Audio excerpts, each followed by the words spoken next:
In 15 AD, a Roman force of 5,000 men pushed into the dark, treacherous swamps of Germania. Their commander, Lucius Caecina Severus, was no rookie. He knew guerrilla warfare and the dangers of a retreat. But what lay ahead wasn't just an ambush. It was a nightmare designed by the man who knew Rome's army better than anyone, Arminius. Yet the Romans had no idea the swamps themselves would become their deadliest enemy. 6 years after Teutoburg, where 3 legions were annihilated, Rome craved revenge. Emperor Tiberius ordered his heir Germanicus to lead a new offensive. The goal: restore honor, and if possible, bring back Arminius' head as a trophy. Germanicus divided his campaign into columns, one under Caecina. His mission: burn villages, spread terror, and return through the risky Long Bridges route. But waiting in the shadows was Arminius, and his plan was already in motion. Caecina's legions marched back with confidence. Villages burned, supplies seized, morale high. But Germania had its own rules. Autumn rains turned roads into mud pits, rotting wooden bridges began to sink, and carts stuck deep in the swamp. Soldiers, hungry and soaked, struggled with every step.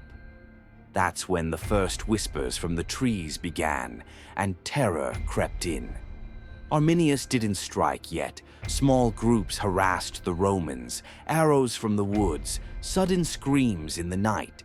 It wasn't about killing. It was about breaking rhythm, exhausting morale. Caecina ordered camps fortified, but fear was unstoppable.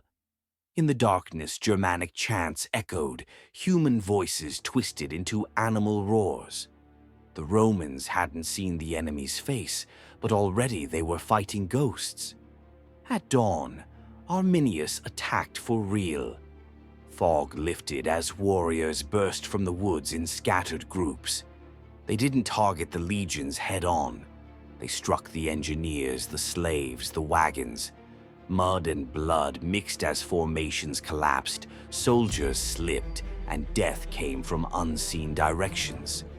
Rome's proud discipline was dissolving in the swamp. Could Caecina hold them together?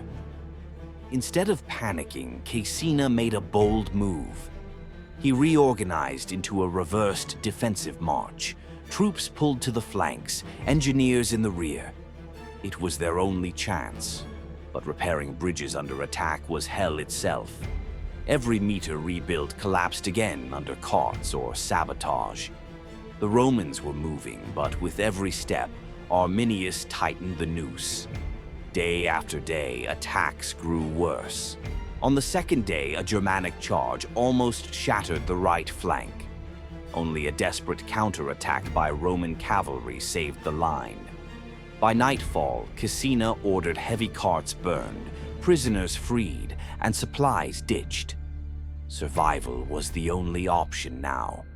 But how long could starving, sleepless men survive in mud that swallowed even their courage? By the third dawn, what remained of the army staggered out of the swamp. Thousands dead, engineers wiped out, animals drowned. The retreat was a bitter victory. Discipline held, but at a terrible cost. Rome had escaped annihilation, yet it was clear Germania could not be conquered. Germanicus realized Arminius wasn't just a tribal leader. He was a strategist who used Rome's own knowledge against them.